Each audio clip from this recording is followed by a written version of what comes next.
Hello সবাইকে স্বাগতম আমার চ্যানেলে।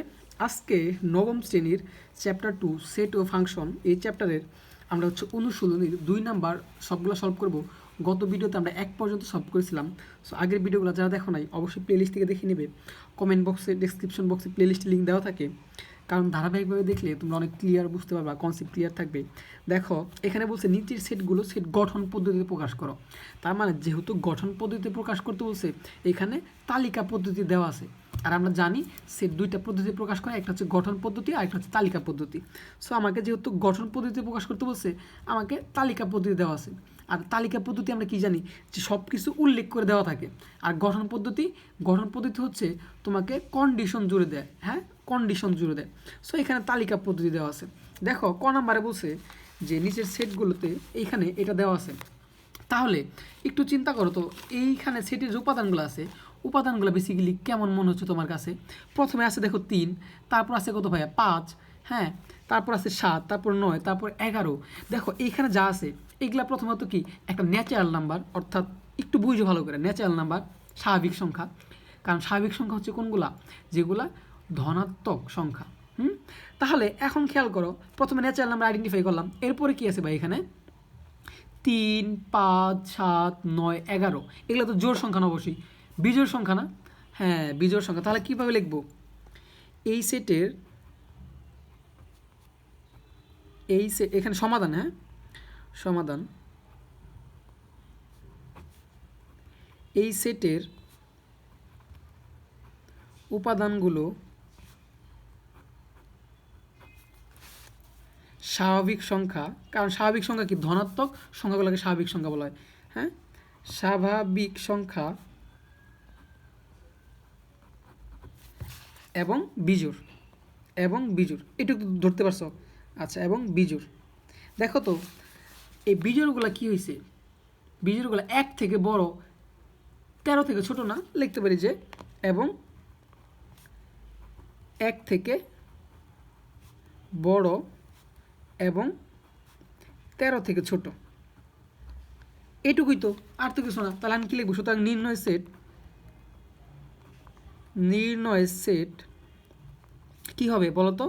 আমরা লিখব কি? এক্স বিলংস টু এন, এক্সের ভ্যালুগুলো হবে স্বাভাবিক সংখ্যা, সাজ দ্যাট এক্সগুলো কী হবে বলো তো?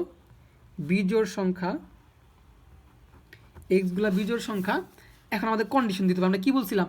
1 থেকে বড়, তাহলে 1 থেকে বড় এবং 13 থেকে ছোট। এই তো 13 থেকে ছোট, শেষ। এখন দেখো ভাই এখানে আরও অনেক কন্ডিশন দেওয়া যায়। হ্যাঁ, তুমি চাইলে এইভাবে দিতে পারতা যে 3, এক্সের মানটা হচ্ছে 3 এবং 3-এর সমান, হ্যাঁ 3 থেকে বড় এবং 3-এর সমান, এবং 11 থেকে বড় এবং 11-এর সমান, এটাও দেওয়া যায়। হ্যাঁ, যেভাবে দাও তুমি। তো আমরা যেহেতু এটা লিখছি এটাই লাগবে। হ্যাঁ, আচ্ছা, আশা করি বুঝতে পারছো। তো দেখো আমরা খ নাম্বারটা দেখব। তো খ নাম্বারটাকে তুলে নেই। খ নাম্বারটা বলা আছে হচ্ছে খ নাম্বারটা দেওয়া আছে 1, 2, 3, 4, 1, 2, 3, 4, 1, 2, 3, 4, 6, 9, 12, 6, 9, 12, তারপর হচ্ছে কত? 18, 36, 18, 36। এইটাকে আমাকে গঠন পদ্ধতিতে প্রকাশ করতে বলছে। তো ভাইয়া এখানে একটা জিনিস খেয়াল রাখবা, তোমরা গুণিতক আর গুণনীয়ক খেয়াল করবা। গুণিতক কি? একের নামটা পড়ে যাবা। ছোট গুণিতক হলে ছোট দিকে চিন্তা করবা, 1 থেকে 1, 1 দুগুণে 2, 3 দুগুণে 4, 1 বা কোনোভাবে হয় না। আর গুণনীয়ক চিন্তা করবা যে 36 থেকে বড় থেকে ছোট। দেখো গুণনীয়ক কিন্তু আমরা 36 কীভাবে বের করে জানি, আর গুণিতক হচ্ছে নামটা পড়তে হয়। ধরো এখানে যদি হচ্ছে এরপর একটা বুঝবা যে গুণিতক জিনিসটা কি। আমরা বড় থেকে খেয়াল করবো যে আসলে একটা ধরে এই যে 36কে 1 দ্বারা ভাগ করলে ভাগ করা যায়, 36 হয়ে যায়। আবার 36কে 2 দ্বারা ভাগ করা যায়, 36কে 3 দ্বারা ভাগ করা যায়, তারপর 36কে 4 দ্বারা ভাগ করা যায়, 36কে 6 দ্বারা ভাগ করা যায়, 36কে 9 দ্বারা ভাগ করা যায়, 36কে 12 দ্বারা ভাগ করা যায়, 36কে 18 দ্বারা ভাগ করা যায়। তার মানে এই 36কে সব কিছুতে যে ভাগ করা যাচ্ছে, সুতরাং এটা হচ্ছে কি ভাই? একটা গুণনীয়ক। এটা কি? গুণনীয়ক। যখন এরকম ম্যাথ দেখবা একদম নির্দ্বিধায় দেখবা যে সবথেকে বড় যেটা আছে ওইটাকে এই সবগুলা দিয়ে ভাগ করা যায় কিনা। হ্যাঁ, সবগুলো দিয়ে ভাগ করা যায়। 36কে 2 দিয়ে ভাগ করলে 18 বার যায়। 36কে তুমি 3 দিয়ে ভাগ করো যাবে হচ্ছে কতবার? 12 বার যাবে। 36কে তুমি 4 দিয়ে ভাগ করো যাবে হচ্ছে কয়বার? 36 ভাগ হচ্ছে 4 যাবে হচ্ছে 9 বার। হ্যাঁ, 36কে তুমি 6 দিয়ে ভাগ করো যাবে হচ্ছে 6 বার। সবগুলো দিয়ে যখন এই বড়টাকে ভাগ করা যাবে সেগুলো হচ্ছে গুণনীয়ক। আর দেখার টাইম নেই। তাহলে আমরা কীভাবে লিখবো বলো তো? বলো কীভাবে লিখবো এখানে? তাহলে আমরা লিখবো প্রদত্ত সেটের উপাদানগুলো হলো 36 গুণনীয়ক। শেষ। সমাধান। এটা বুঝতে পারছো তো গুণনীয়ক কীভাবে আইডেন্টিফাই করবা? দেখবা সবথেকে বড় যে অঙ্কটা আছে, উপাদানটা আছে, ওইটাকে এই সবগুলো উপাদান দ্বারা ভাগ করা যায় কিনা। যদি সবগুলো উপাদান দ্বারা ভাগ যায় তার মানে বুঝবা গুণনীয়ক। তাহলে সমাধান, প্রদত্ত সেটের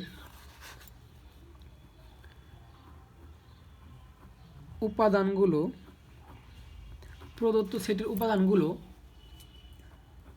হলো 36 এর গুণনীয়ক। 36 এর গুণনীয়ক। আচ্ছা, তাহলে আমরা লিখব সুতরাং নির্ণয় সেট কী হবে? নির্ণয় সেট হবে, এগুলো তো সবগুলো স্বাভাবিক সংখ্যা। So x belongs to N, কারণ সবগুলো positive number, such that x হলো এক্স, কমা দিলে আর হলো লেখার দরকার নেই, হলো 36 এর গুণনীয়ক। আশা করি বুঝতে পারছো। এখানে কিন্তু কোনো কন্ডিশন দেওয়া যাবে না। তুমি কীভাবে কন্ডিশন দিবা? হ্যাঁ, এখানে কোনো কন্ডিশন দেওয়া যাবে না, যে যেহেতু তার লিমিটেশন দিয়ে দিছে। হ্যাঁ, 36 গুণনীয়ক লিখলেই হবে। এরপর নেক্সট, এই যে এইটা যদি বুঝতে পারো তাহলে ক্লিয়ার হবে। 4 তারপর হচ্ছে কত? ঘ নাম্বারটা তুলে নেই। ঘ নাম্বারে দেওয়া আছে হচ্ছে 4 8 12, 4 8 12 16, 16-এর পরে আছে হচ্ছে 20 24, তারপর আছে হচ্ছে 28 32 36 40। আচ্ছা, এইটা হচ্ছে কি ভাইয়া বলো তো? এটা আমাকে বলছে, আমি তোমাকে কি বলছিলাম যে গুণনীয়ক আর গুণিতক কীভাবে আইডেন্টিফাই করবা বলো তো? তুমি আগে দেখবা যে বড়টা যে অঙ্কটা আছে, বড় যে উপাদান আছে, এই বড় উপাদানটা সবগুলোতে ভাগ যায় কিনা। 4 দিয়ে বড়টাকে ভাগ করা যায়, 8 দিয়ে কি ভাগ করা যায়? 40 ভাগ হচ্ছে 8, হ্যাঁ যায়। তারপরে 12 দিয়ে 40কে ভাগ করা যায়, দেখো 12 ভাগ 40 ভাগ 12, দেখো এই 12 দিয়ে কিন্তু এই উপাদানটা দিয়ে কিন্তু বড়টাকে ভাগ করা যাচ্ছে না। যেহেতু ভাগ করা যাচ্ছে না তার মানে এটা আর গুণনীয়ক হবে না। তুমি গুণনীয়ক কীভাবে আইডেন্টিফাই করবা? বড় যে উপাদানটা আছে ওই উপাদানটাকে এই সবগুলো দিয়ে যদি ভাগ যায় তাহলে বুঝবা যে গুণনীয়ক আকারে আছে। যেহেতু এই 4 দিয়ে ভাগ করা গেছে, 8 দিয়ে ভাগ করা গেছে, কিন্তু তোমার 12 দিয়ে ভাগ করা যায় নাই 40কে, 16 দিয়ে 40কে ভাগ করা যায় না। হ্যাঁ, সো এটা গুণনীয়ক হবে না। এখন তো গুণিত হয় কিনা? গুণিতক ছোটোগুলো দিয়ে গুণ করবা, জাস্ট 4 1 4, 4 2 8, 3 4 12, 4 4 16, 4 5 20, 4 6 24, 4 7 28, 4 8 32, 4 9 36, 4 10 40। দেখো, তার মানে আমরা যখন নামটা পড়ে গেলাম, অর্থাৎ 4-এর গুণিতক বের করলাম। গুণিতক মানে ভাইয়া গুণ। হ্যাঁ, 4কে তুমি 1 দিয়ে গুণ করবা, প্রথমে 4ই আসবে। 4কে 2 দ্বারা গুণ করবা, 8 আসবে। 4কে 3 দ্বারা গুণ করবা, হ্যাঁ 12 আসবে। দেখো, আমরা যখন গুণনীয়ক আইডেন্টিফাই করা ট্রাই করলাম, হইল না, কারণ 12 দ্বারা 16 দ্বারা ভাগ করা যেত, সো গুণনীয়ক হবে না। কিন্তু আমরা যখন গুণিতক বের করলাম 4-এর, গুণিতক বের করার নিয়মটা হচ্ছে সবচেয়ে ছোটো যে অঙ্কটা থাকবে, উপাদান থাকবে, ওইটা গুণ করে দেখবা সবই মিলে। সো এটা একটা কী হবে? গুণিতক। আশা করি বুঝাইতে পারছি ভাইয়া। গুণিতকের সময় তুমি বড়টা চিন্তা করবা, বড় অঙ্কটাকে সবগুলো দিয়ে ভাগ করে দেখবা যায় কিনা, যদি যায় তাহলে গুণনীয়ক হবে। আর যদি গুণনীয়ক না হয়, গুণিতক হয়, তাহলে এখানে ছোটো যে উপাদান থাকবে ওইটার নামটা পড়বা। নামটা পড়ে যদি দেখো সবগুলো মিশে, তার মানে বুঝবা যে ওইটা গুণিতক আকার আছে। একদম সোজা কথা। তাহলে এখানে আমরা কী লিখবো? সুতরাং সমাধান, প্রদত্ত সেটের উপাদানগুলো হলো 4-এর গুণিতক এবং দেখো ভাই 4-এর গুণিতক আমরা হচ্ছে 10 পর্যন্ত নিছি, আরও কিন্তু হবে। 4 11 40 হবে, 4 12 এত হবে না। এইখানে আমাদের কন্ডিশন জিরোতে হবে যে 4-এর যে গুণিতকগুলো আছে কি আছে, 4-এর গুণিতকটা কী আছে বলো তো? 44-এর চেয়ে ছোটো আছে না এখানে সবগুলা? তাহলে কী লিখবো? 4-এর গুণিতক এবং হচ্ছে 44 থেকে ছোটো আছে না সবগুলা? বলো তো 44 থেকে ছোটো আছে না? আচ্ছা, তাহলে কী লিখবো? 44 থেকে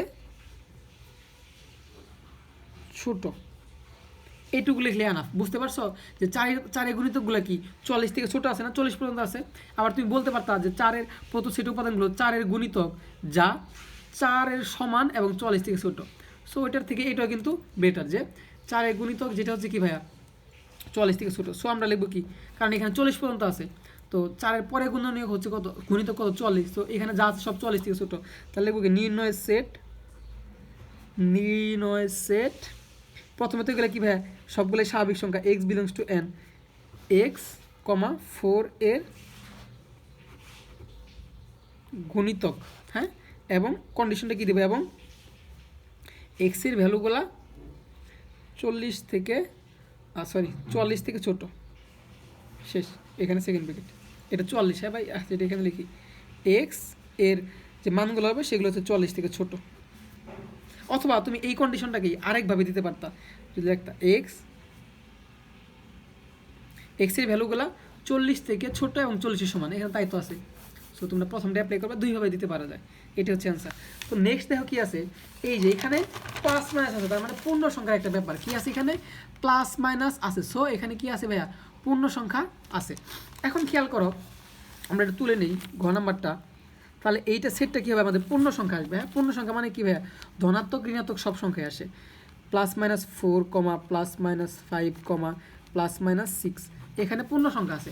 তো আমরা দেখি যে বেসিক্যালি কি হয়, আমরা যদি x সমান +-4 বসাই, হলে এটাকে যদি বর্গ করি, হ্যাঁ, এটাকে যদি বর্গ করি তাহলে কী আসবে, +-4কে যদি বর্গ করি তাহলে কী আসে, আমরা প্লাস আর মাইনাসকে বড় করলে প্লাসে আসে, 16কে 4কে বড় করলে আসে 16।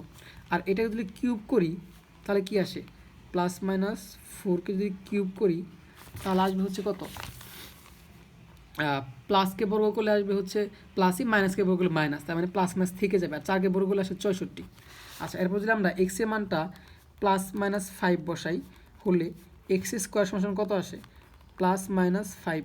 এটাকে যদি আমরা বর্গ করি তাহলে কি আসে, প্লাসকে বর্গ করলে প্লাস হয়, মাইনাসকে বর্গ করলে মাইনাস হয়। সো এখানে আর কোনো প্রবলেম নেই, 5কে বর্গ করলে 25।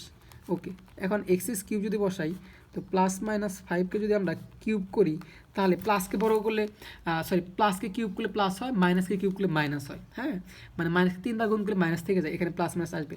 আর 5কে করলে কত আসবে, 125। আচ্ছা, তারপর আছে 6 দেখি, x সমান +-6 হলে একটু বুঝো এটা।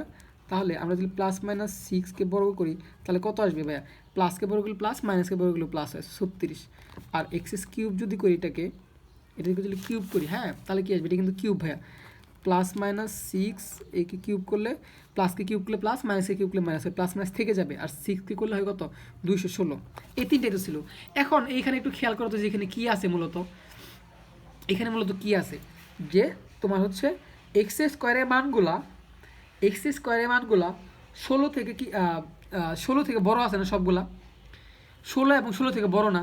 একটু খেয়াল করো, দেখো আমরা লিখি যদি নির্ণয়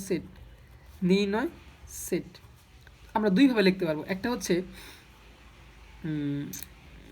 নির্ণয় সেট, হ্যাঁ, প্রথমে হচ্ছে সবগুলো কি বলতো, x বিলংস টু, এখানে কি র্যান দিবা না, এটা হচ্ছে পূর্ণ সংখ্যা z, সাজ দ্যাট x² এর মানগুলা 16 সমান না এবং 16 থেকে বড় না।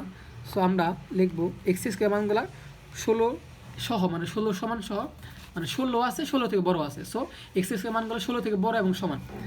তারপর কি লিখবো, এবং x³ এর মানগুলো কি আছে, x³ এর মানগুলো কি আছে, হ্যাঁ, 216 থেকে ছোট এবং 216 সমান।